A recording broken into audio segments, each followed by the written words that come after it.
ऐसी महिला जिसका एक पैर आर्टिफिशियल दूसरे पैर में रॉड लगा था, फिर भी top of the world Himalaya पे पहुंच के दिखाया। ऐसी महिला की आज बात करने वाला हूं।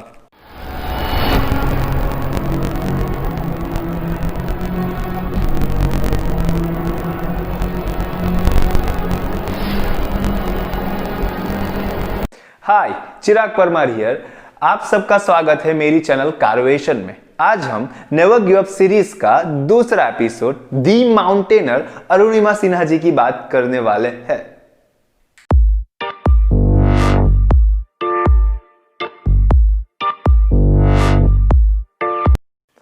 अरुणिमा सिन्हा जी का जन्म 20 जुलाई 1989 में उत्तर प्रदेश के लखनऊ शहर में हुआ था।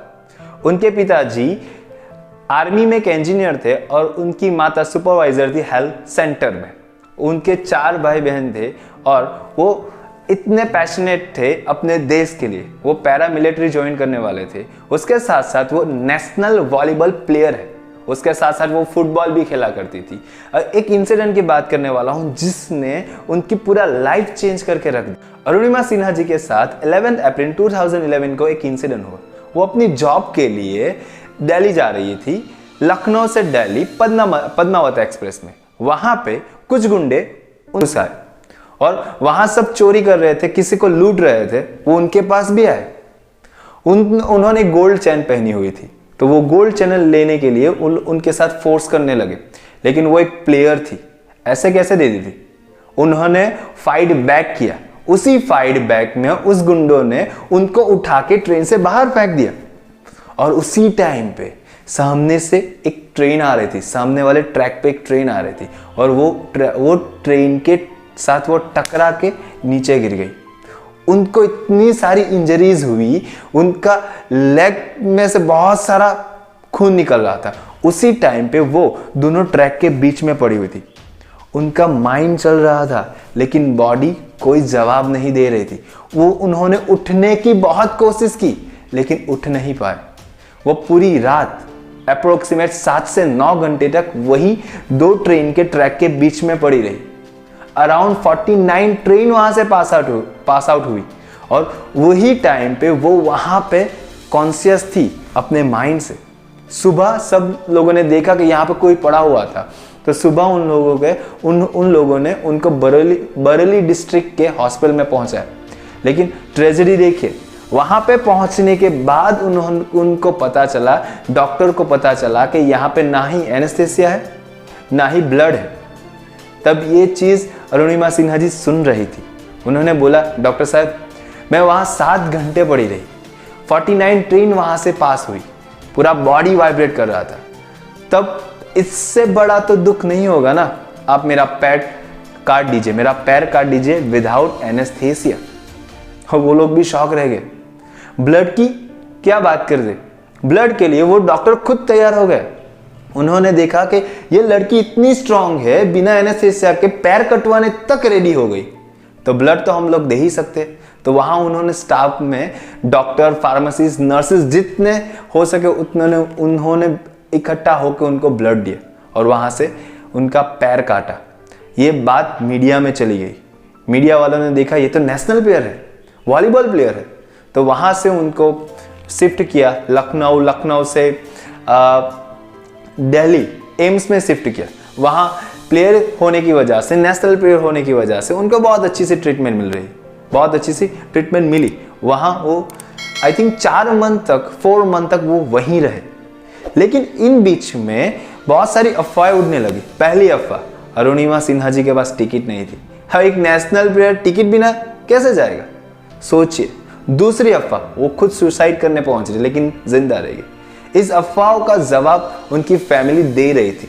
लेकिन एक लड़की जिसका एक पैर टूटा हुआ, जिसमें रॉड था, एक पैर काट दिया था, लेफ्ट पैर आर्टिफिशियल हो चुका था और उसकी स्पाइन में 3 फ्रैक्चर जो इसकी वजह से वो बैठ तक नहीं सकती थी।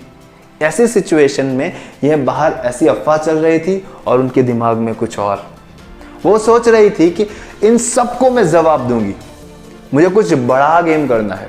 अब वॉलीबॉल नहीं खेल सकती तो क्या हुआ, कुछ बड़ा करेंगे। इसकी वजह से उन्होंने चुना माउंटेनिंग। सोचिए हम लोग क्या करते हैं, हॉस्पिटल से सीधा घर जाके आराम करते हैं, जॉब की अपना करियर तो वो साइड में, उतने दिन आराम करना।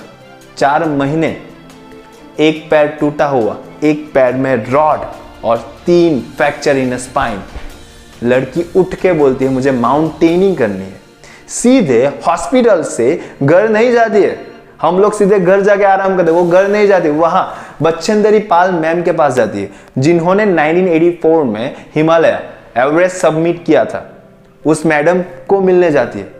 मैडम उनकी बात सुन के थोड़ा शॉक हो गई और बोले इसी सिचुएशन में लोग आराम करते हैं, तूने ये सोचा, तूने ऐसे ही हिमालय सर कर लिया, बहुत बड़ी बात बोल दी।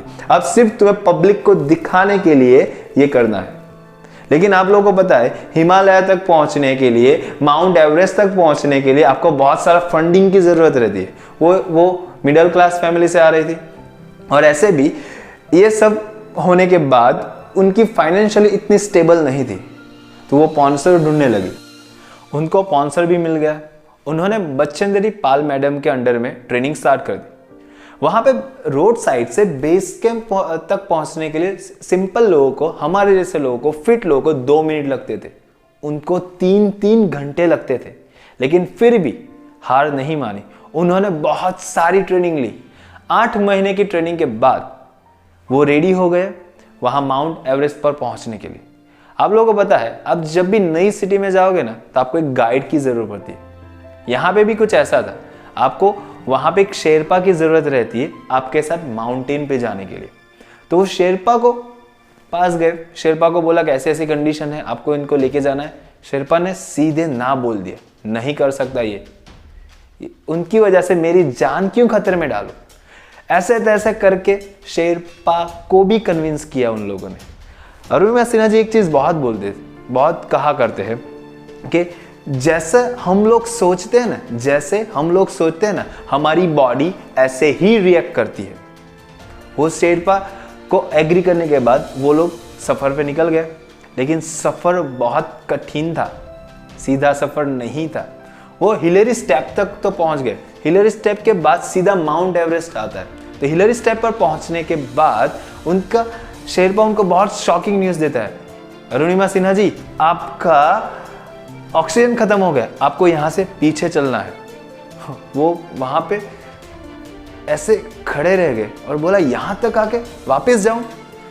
बहुत तकलीफ के बाद, बहुत परेशानी के बाद मैं यहां तक पहुंची, स्पॉन्सर मिले, अब यहां से पीछे चले जाऊं।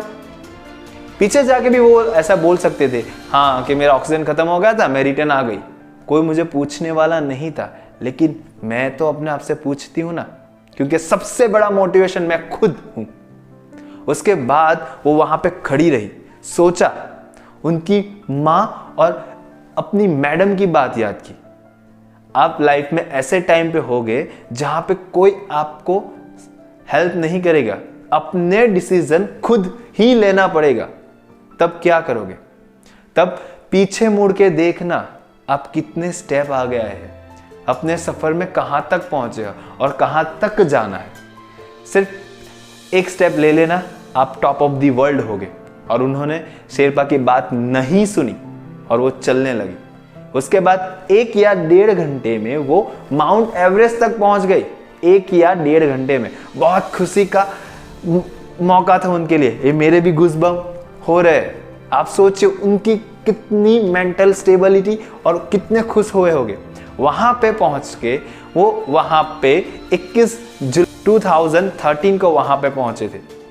ठीक है, वहां पे पहुंचने के बाद उनका ऑक्सीजन ऑलमोस्ट खत्म होने वाला था। उसका शेरपा बोला चलो अरुणिमा सिन्हा जी जल्दी चलो। वो बोला यार एक पिक्चर ले लो मेरे तिरंगे को। उन्होंने तिरंगे को निकाला, उसे हक किया, क्योंकि हमारा तिरंगा, वो कहते थे हमारे तिरंगे की वैल्यू हम जब दूसरे देश में होते हैं तब सबसे ज्यादा होती है। वो तिरंगे के साथ एक पिक्चर क्लिक कर रही थी। उसके बाद उन्होंने बोला कि एक 2-3 मिनट का वीडियो भी ले लो। शेरपा गुस्से होने लगा, क्योंकि अरुणिमा सिन्हा के दिमाग में ये चीज आ गई थी कि मैं शायद नीचे नहीं जा पाऊंगी। वो सोच रही थी ये पिक्चर्स और वीडियो मेरे देश पहुंचा देना, उसकी वजह से मेरे यूथ इंस्पायर होगा। शेरपा ने उनका वीडियो लिया। अब जैसे ही वो 10:55 हुई थी, 11 बजे आप जब एवरेस्ट पे पहुंचो तो उसे सुसाइड बोलते थे, क्योंकि वहां से वेदर खराब होता है, वो टाइम पे आपको रिटर्न होना होता है। सबसे ज्यादा मौतें रिटर्न होने के टाइम पे होती है। अब अरुणिमा सिन्हा चलना स्टार्ट किया और उनका ऑक्सीजन खत्म हो गया और वहीं पे गिर गए। शेरपा वापस आए, अब तो तेरे को चलना ही पड़ेगा, मेरे को लग रहा था कि तू सबमिट नहीं कर पाई लेकिन तूने करके दिखाया, अब तो मैं तेरे को लेके जाऊंगा।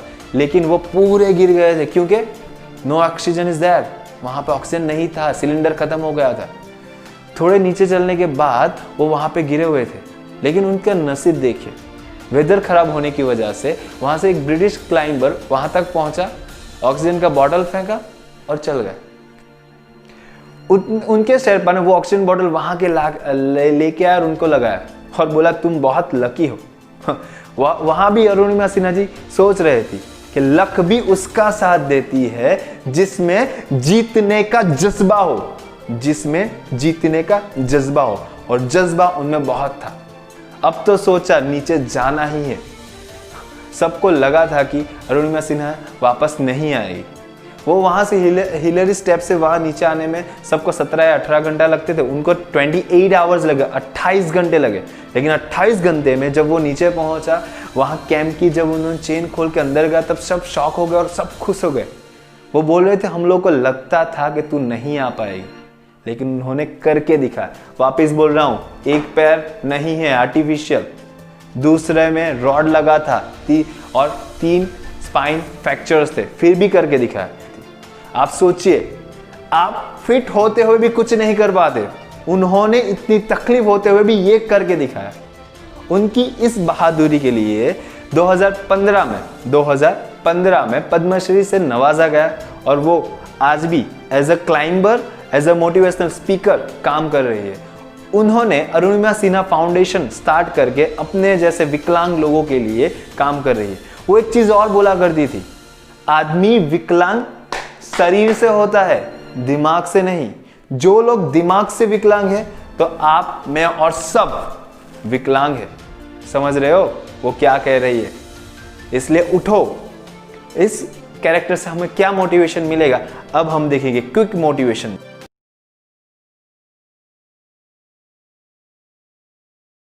Quick motivation from this character Arunima Sinha. पहला, करेज। एक पैर आर्टिफिशियल, दूसरे पैर में रॉड और स्पाइन में 3 फ्रैक्चर। बेड पे लेटे लेटे हॉस्पिटल में ही डिसाइड कर लिया कि माउंट सर करना है। सबसे बड़ा मोटिवेशन उनका। दूसरा, सेल्फ मोटिवेशन, खुद को ही मोटिवेशन किया, किसी और पे डिपेंड नहीं रहे। और तीसरा, पैशन टुवर्ड हर गोल, क्योंकि ऐसे सिचुएशन में डिसाइड करना ही बड़ी बात है। उन्होंने डिसाइड किया। वो कहते थे आदमी शरीर से विकलांग होते हैं, यहां से नहीं। जो लोग यहां से विकलांग है, आप, मैं और सब लोग विकलांग है।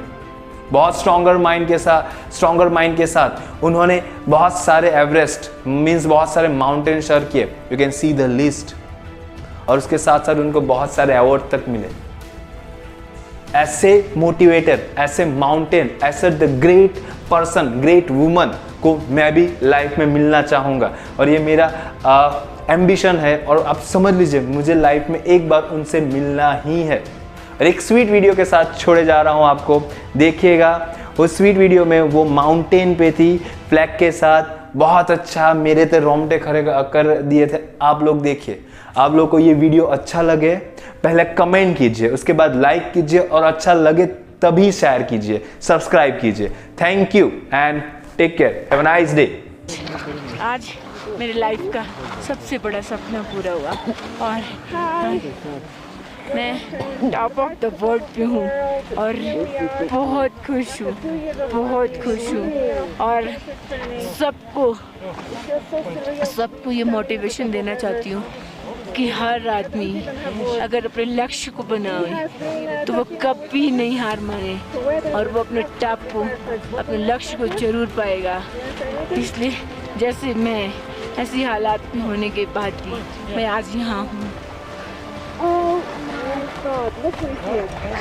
One of the greatest motivation, never ever give up, never give up.